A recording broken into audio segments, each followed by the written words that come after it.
માતાજી મિત્રો, જય દાદા દ્વારકાથી, જય માં ભવાની. કેમ છો બધા? મજામાં ને મિત્રો? આજે આપણે વાત કરીએ ગુજરાત જમીન પચાવી પાડવા અધિક નિયમ 2020 જે જમીન પચાવી પાડવા પર પ્રતિબંધ જે લાગ્યો, એ જે કાયદો આવ્યો લેન્ડ ગ્રેબિંગ નો, એના વિશે આપણે થોડીક વાત કરીએ. મિત્રો, કોઈ પણની માલિકીની જમીન હોય, કોઈ ભાગવી આપી હોય, કોઈ પણ પ્રકારની આપણે લેતી દેતી કરી હોય અને એન કેન પ્રકારે એ જમીનને પચાવી પાડવી અને એ જમીન ખાલી કરવી નહીં, એ જમીન જેની છે એના માથે દમનગીરી કરવી અને ત્રાસ ગુજારવો અને કોઈ પણ પ્રકારે હડપ કરી જવાની જે વૃત્તિ હતી, એમાં ભૂમાફિયા ઉપર અંકુશ કરવા માટે સરકારે 2020 ની અંદર ગુજરાત અધિક નિયમ જમીન પચાવી પાડવા પર પ્રતિબંધ એવો જે કાયદો લેન્ડ ગ્રેબિંગ નો કર્યો, એ ખૂબ આવકાર્ય છે. પણ મિત્રો, આમ જોઈને તો તમારી એ જે કાયદા થકી તમને ઘણી ઘણી રાહત છે, ઘણો ફાયદો થાય છે અને એના હિસાબે આજે નિર્બળ વ્યક્તિ જે છે અને સમુદાય વાળો જે દબાવ વાળો વર્ગ છે, મોટો વર્ગ છે, એમાંથી કોઈએ પણ જો આવું કૃત્ય કર્યું તો એના માથે આ કલમ લાગે અને એને એ જમીન ખાલી કરવી જ પડે. તો આ કાયદાને આપણે આવકારીએ છીએ, આ કાયદાને આપણે વધાવીએ છીએ. પરંતુ મિત્રો, આ જે કાયદો આવ્યા એ પછી જે આમાં અમુક કાગળિયાની પ્રક્રિયા કે જે લેન્ડ રેકર્ડની અંદર જે જમીન જેની હોય એ સાબિત કરવા માટે એ પોતે જમીન ક્યાંથી ઉત્પન્ન થઈ અને ક્યાં ક્યાં ગઈ અને ક્યાંથી આપણા નામે આવી, એ બધી તપાસણી કરવામાં આવે. એ પછી એ જમીન જે તપાસ કર્યા પછી જે દબાણ કર્યું હોય એને કહેવામાં આવે કે ભાઈ આ જમીન આની નીકળે છે. તો તમે શું કહો છો? આને તમે આપી દેવા તૈયાર છો કે તમે એમ કહો છો કે મારી જમીન છે, તો તમે તમારા આધાર પુરાવા રજૂ કરો કે આ તમારી જમીન કઈ રીતે છે. જો આધાર પુરાવા એ રજૂ કરે, આપણે કરીએ અને એમાં જેની જમીન નીકળે એને જમીન સોંપવા માટે એને કહેવામાં આવે, એ છતાં ન નીકળે, ખાલી ન કરે તો લેન્ડ ગ્રેબિંગ લાગે. એટલે મિત્રો, આપણે ગામની અંદર જોઈએ તો એની જે તપાસણીમાં આપણે રેવન્યુ તલાટી હોય, સર્કલ ઓફિસર તાલુકામાંથી હોય, મામલતદાર સાહેબ હોય, આ બધા આપણે સ્થળ ચકાસણી કરે કે જમીન આ કોની છે. ચકાસણી કર્યા પછી સામેનો પક્ષ જે દબાવમાં એવું હોય એને કહે કે ભાઈ આ જમીન તમે આની દબાવી છે, એટલે વ્યક્તિ કે ભાઈ જમીન અમે દબાવી નથી. તો દબાણી હશે ને તમે દબાવી હશે એવું માલુમ પડશે તો એટલે ઓલો માણસ સહમતિ આપે કે ભાઈ તો હું આપી દેવા તૈયાર છું. એ સહમતિ આપ્યા બાદ જો એ જમીન પાછી માપણી કરે અને માપણી કરીને અને એની જમીન જો નીકળે તો જેને સહમતિ આપી એને બોલાવ, ભાઈ તમારામાં જે આની જમીન નીકળે છે એવું સ્પષ્ટ થાય છે કે કાયદા પ્રમાણે જે માપણી કરી છે એની અંદર તમારા કબજાની અંદર આની જમીન છે, તો બોલો તમે ખાલી કરો છો કે શું? જો તે ખાલી ન કરે તો એના માથે લેન્ડ ગ્રેબિંગ ની કલમ લાગુ પડે છે અને એની ધરપકડ થાય છે, એને જેલમાં પણ જવું પડે છે. પરંતુ આ બધું સાચું છે, જેલમાં જાય છે, આની પ્રક્રિયા પૂરેપૂરી થાય છે, એમાં કચાશ નથી હોતી. પરંતુ આ જેલમાં જે જાય છે એ પછી આ માણસને જે જામીન થાય છે, જામીન ઉપર ઈ છૂટે છે, એટલે બહાર નીકળે એટલે તો જે દુનિયા છે જ છે, બીજું કઈ કશું કઈ છે નહીં, એટલે બહાર કઈ તકલીફ હોતી નથી. પરંતુ આ માણસના પછી જે જેલની બહાર છૂટ્યા પછી આ જમીન છે એ કોર્ટમાં જાય છે. મિત્રો, તમે વિચાર કરો કે કોર્ટની અંદર આ જમીન જાય પછી આ જમીન કોની છે એ તો લેન્ડ રેકર્ડ જ નક્કી કરે છે અને જજ સાહેબ છે એ આ કેસ હાકે છે, પણ કુલ ટોટલ જે આના કાગળો હોય છે એ તો લેન્ડ રેકર્ડને લગતા જ હોય છે. એટલે જે આના આધાર પુરાવા હોય છે, જે ઓલું કોની જમીન છે કોની નથી એ પણ નક્કી લેન્ડ રેકર્ડને જ કરવાનું હોય છે.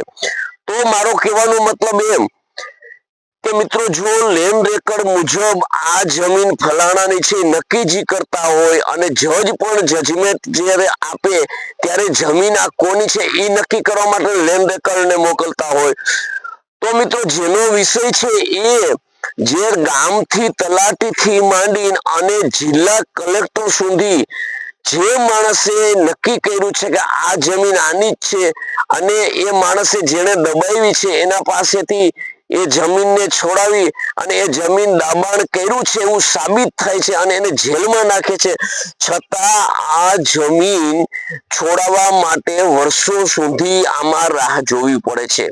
હું તમને કેવલ મારો જ દાખલો આપું. મારે જે કેસ હતો લેન્ડ ગ્રેબિંગનો, જે મારા ગામની અંદર જ હતો, એ જમીન સાબિત થઈ ગયું, લેન્ડ ગ્રેબિંગ લાગુ પડી ગયું, એ માણસને ટૂંકમાં જેલમાં જવું પડ્યું અને એ જેલમાંથી જામીન થઈ અને કોર્ટમાં ખંભાળિયા છૂટ્યો. હવે તમે વિચાર કરો, કોર્ટમાં છૂટ્યા પછી, જામીન થયા પછી, છૂટ્યા પછી અત્યારે કેસ ચાલે છે. હવે મિત્રો વિચાર કરો કે એ જ જમીન આપણા માટે ક્યાંથી જમીન ઉત્પન્ન થઈ, ક્યાં જમીન આવી, કોના નામે થઈ, આ બધું આપણે સાબિત કરી દીધું. સાબિત કરી અને ઓફિસરના રેકર્ડ ઉપર સાબિત કરી દીધું. ઓફિસરે નિર્ણય લીધો કે ખરેખર જમીન આ વન રસીવર જુબાની જ છે અને આ જમીન આને મળવી જ જોઈએ. આ સામેનો માણસ છે એ ભૂમાફિયો જ કહેવાય, કારણ કે જમીન દબાવી ભૂમાફિયો કહેવાય. તો એના માટે કાર્યવાહી, છતાં આ જમીન આજની તારીખ સુધી 2021 ની અંદર આ હું પ્રક્રિયા કરું છું અને આજે તમે જુઓ 25 ને 26 ચાલુ 6 વર્ષ થયા, હજી આ જમીનનો નિર્ણય એટલો આવ્યો છે કે આ જમીન મારી છે એટલે તો લેન્ડ ગ્રેબિંગ લાગુ પડ્યું હતું, છતાં આનો કેસ હજી કોર્ટમાં ચાલે છે. જુઓ તમે આપણા કાયદાની પ્રક્રિયા તમે જુઓ, આ કાયદાની પ્રક્રિયા એ માટે જુઓ કે જે જમીન જેને નક્કી કરવાની છે, જમીન જેની છે એ સાબિત કરી દીધું, છતાં આ કેસ કોર્ટમાં કેમ? અને કોર્ટમાં તો એક જાતનું એક સમજી લ્યો કે આ માણસ લાંબુ ચાલવાનું છે એમ, કારણ કે કોર્ટના કોઈ દી ચુકાદા ના, અને કોર્ટના ચુકાદા આવે તો એ કોર્ટ એમ કહેશે કે આની જેની જમીન હોય દઈ દો, એટલે કલેક્ટર એમ કે જમીન તો આની છે એટલે એ જમીન તો આપણને હોપશે, તેથી એ કબજા પાવતી આપણને આપશે. પણ તમે વિચાર કરો, એ જ જમીન છે જે આપણા દેશની અંદર, આપણા તાલુકાની અંદર, આપણા જિલ્લાની અંદર કે આપણા ગામની અંદર જ્યાં જમીનનો ટુકડો પડ્યો હોય અને કોઈના નામે ના જમીન હોય, એ સરકારી જમીન, અને એ સરકારી જમીન માથે કોઈ કરોડો રૂપિયાની ઇમારત બાંધી દીધી હોય તો ફટ દેખા પાડી નાખે, નહીં કોઈ લખાણ, નહીં કોઈ કાંઈ, તાત્કાલિક ફેસલો. એટલે લેન્ડ ગ્રેબિંગ નો કાયદો જે છે એ મુજબ આપણે જોઈએ તો આપણું સાબિત થયું, તો આપણા માટે એવું કેમ નહીં? આપણા માટે આ જમીન ભાઈ આની જ છે એવું જે જમીન આખો વિભાગ જ છે એ જ કહે છે, સરકારના નિયમ મુજબ કહે છે અને કલેક્ટર સાહેબ કહે છે, છતાં એના માથે કેસ ચાલે. તમે વિચાર કરો, અંધેરી નગરી ને ગંડુ રાજા, ટકે શેર ભાજી ટકે શેર ખાજા, આવું આપણી કાયદાની પ્રક્રિયા છે. અને મિત્રો, કોઈ પણ વ્યક્તિ જો દબાણ કરે અને દબાણ માલુમ પડે, લેન્ડ ગ્રેબિંગ છે એમાં 10 વર્ષની જોગવાઈ પણ છે, સાબિત થાય તો. પરંતુ મિત્રો, જે માણસ લેન્ડ ગ્રેબિંગમાં પછી છેલ્લે જેની જમીન છે ને જમીનને સોંપે, ત્યારે એ માણસે આટલા વર્ષથી દબાણ કર્યું, આટલા વર્ષનું ઓલા માણસનું જે એના માથે ખર્ચા થયા, એનો જજમેન્ટ હજી કોર્ટ કોઈ નથી આપતી એમ. એના માટે પછી નવી પ્રક્રિયા ચાલુ થાય. તો કેટલા અંશે આ સાચું? કોના માટે લેન્ડ ગ્રેબિંગ નો કાયદો? ફાયદો તો આખી સરકાર જે છે, સરકારનો નિયમ જે છે કે કોઈની જમીન ના હોય એમાં સરકાર ગમે એ કરી નાખે તો એ ચાલે, અને એ સરકારની કે તાત્કાલિક ફેસલો, અને એના ઉપર પાછું જો તમે બીજા ખબર પડે કે પાછું બાંધ્યું મકાન તો તરત પાછું બીજી વાર પાડી નાખે, બરોબર? તો અને એ સરકાર લઈ લે, તરત એ સરકારનું થઈ ગયું, એમાં લખાણ થઈ જાય. તો આપણી જમીન છે ક્યાંથી ઉત્પન્ન થઈ, ક્યાં સુધી પહોંચી, આપણા નામે ક્યારે આવી, એ બધું આપણે એને સાબિત કરી દઈએ છીએ, ઓફિસરો સાબિત કરી દે, છતાં આપણી જમીનમાં કોર્ટની રાહ જોવાની, આપણને કબજા પાવતી ન મળે, આપણને ઘડીકમાં ઓલું ન થાય, એ બધું કોર્ટમાં બધું પતેથી વકીલો રાખવાના, એ ખર્ચા કરવાના. તો મિત્રો, મારે કહેવાનો મતલબ એક જ છે કે આવી પ્રક્રિયા હોય તો લેન્ડ ગ્રેબિંગ ની અંદર જે કાયદો બનાવ્યો છે, જેને લેન્ડ ગ્રેબિંગ કર્યું છે, જમીન દબાવી છે, આ માણસ સુધરી શકે ખરો? તમે મને જવાબ આપજો, તમે કોમેન્ટ કરીને, કે આ માણસ છે જોડે લેન્ડ ગ્રેબિંગ કર્યું છે, જેના માથે લેન્ડ ગ્રેબિંગ સાબિત થયું છે, ગુનેગાર ઠેરાઈ ગયો છે, તો એના માથે કાયદેસરની કાર્યવાહી તાત્કાલિક થવી જોઈએ. એને જામીને ન મળવા જોઈએ. એને જેને નુકસાન કર્યું છે એને નુકસાનની ભરપાઈ કરાવવી પડે. એને જે કૃત્ય જમીનો ઉપર કર્યા છે એને કોર્ટ દ્વારા તપાસવામાં આવે અને એ જે નુકસાન કર્યું એ નુકસાની પ્લસ એમાં વળતર મેળવી અને જે સામેના વ્યક્તિની જેની જમીન છે એને સોંપવામાં આવે તો બીજો ન કરે. બાકી આ વસ્તુ છે ને એક જાતની છે ને ભાઈ, આમાં તો એને છટકબારીઓ આપી છે. વકીલો સામા રોકાય ને દલીલું થાય ને એમ કઈ વર્ષો નીકળે. એટલે આમાં મિત્રો આપણે જોઈએ ને તો જે કાયદા જે છે ને એ કાયદા સરસ છે, બધું સારું છે, પણ જે સરકારને લાગુ પડે છે ને એ આપણને લાગુ નથી પડતું.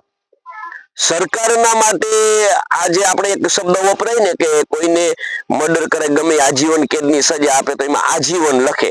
એને છોડવાય તો 14 વર્ષે ચાલ ચરણ ને બધું સારું છોડી શકે, ન હોય તો એ આજીવન રાખી શકે. એટલે નરવાયા કુંજરવા, હાથી મરાણો કે ઓલો પશુ મરાણો કે નર મરાણો એ ખબર નથી, નરવાય કુંજરવા એવા આપણા બધા કાયદા છે. અને મિત્રો આપણે જોઈએ ને તો જે આવી આટી ઘૂંટીની અંદર જે આવા જે આપણે કાયદા બનાવ્યા છે એના માથે જે કાયદા છે ને એનાથી છટકબારી વધારે રાખી છે. એટલે આ લોકો આવા કૃત્ય કરે છે. જો કાયદો સ્પષ્ટ અને પારદર્શી હોય ને તો આ વસ્તુ કોઈ ન કરી શકે. અને મિત્રો આપણે આ જો એમ કહીએ ને કે જે કાલનો વિડીયો તેમાં પણ કીધું હતું કે રાજાના શાસનની અંદર પ્રજા હોય અને પ્રજાને કમાવાનું કોઈ સાધન ન હોય તો આજીવિકાનું સાધન રાજાની જવાબદારી રહેતી. કામ કરવું, ધંધો કરવો એ જરૂરી હતો, પણ ધંધો ન મળે તો રાજાને દેવું ને ન મળે એ છતાં તો રાજાને બેઠા બેઠા પણ ખવડાવવું પડે.